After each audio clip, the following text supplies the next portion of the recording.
Hey, if you've been thinking about buying a house but have been waiting for just that perfect time, well, congratulations. Realtor.com says your patience might have just paid off.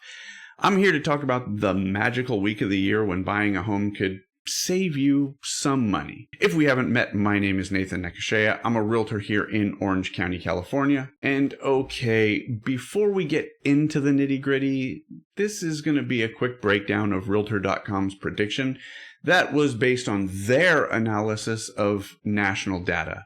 There's a link to the article in the description, but we both know you don't have time to read it. Anyway, according to Realtor.com, the best time this year is going to be the week of September 29th through October 5th. Why? Well, Realtor.com says it's all about timing, baby. Prices could drop by over about $14,000 nationally compared to the summer peak, which was $445,000. So you waited through the summer heat, and now they're expecting 37% more listings to choose from. It'd be like Black Friday, but for houses. Less chaos, no elbows in the face. Usually. Okay, here's the deal. During this magical week, there's more inventory than usual. We're talking about levels that we really haven't seen, at least nationally, since pre-pandemic times. What's happening is that the market's slowed down a bit. Homes are sitting a little bit longer, 2 weeks longer than what they were earlier this year. Now, that metric is very location and price segment dependent. Look at our market here in Orange County. Homes that are priced near or under the local median are still being swept up, and inventory still isn't really meeting those market segments. Now, let's talk buyer demand.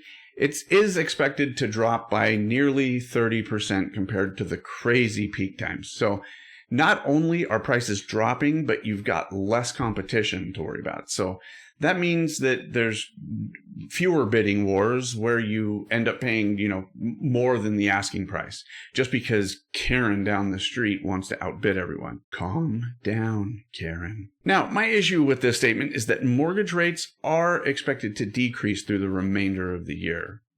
And if that comes to fruition, I expect to see more buyers come to the market because payment affordability will be improving. The dropping rates are also probably going to help offset that increased demand by loosening up the lock-in effect that the higher rates imposed on most potential sellers. So that might be how we get more inventory on the market. And mortgage rates? They're still hanging below 6.5%, which is still their lowest point since May of 2023. So if you're one of those who've been kind of just staring at rates, hoping they stop being jerks, here's your moment.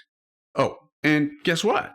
About 22% of homes during this week could see price reductions. That's over 50,000 homes. It's like a clearance sale, but with nicer floors. Now, with the next FOMC meeting fast approaching and nearly 100% expectation that there will be a rate cut, here's what you need to know.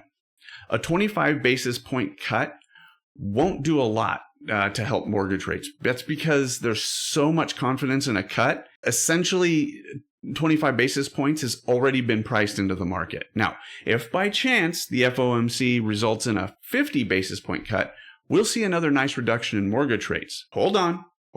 Don't get too excited. The CME group is putting the odds of that cut being 25 basis points at a whopping 85%. And the likelihood of it being 50 basis points is a pretty meager 15%. Now, obviously, this doesn't apply everywhere at exactly the same time. In some cities like New York, Philly, Denver, the best week's going to happen a little bit earlier. In other cities like Dallas, San Diego, Chicago, they're pretty much aligned with the October window. But don't worry, if you miss it, the 2 weeks after aren't really too shabby either. They're like the second best and third best weeks to buy a home.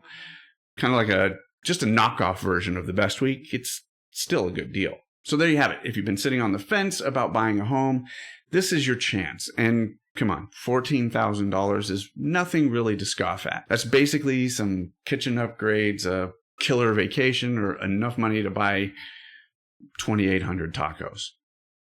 Choose wisely, my friends. Make sure to hit that subscribe button for more real estate tips and a few bad jokes along the way. Let me know in the comments, what would you do with $14,000 in savings? I'm really curious. Anyway, until next time.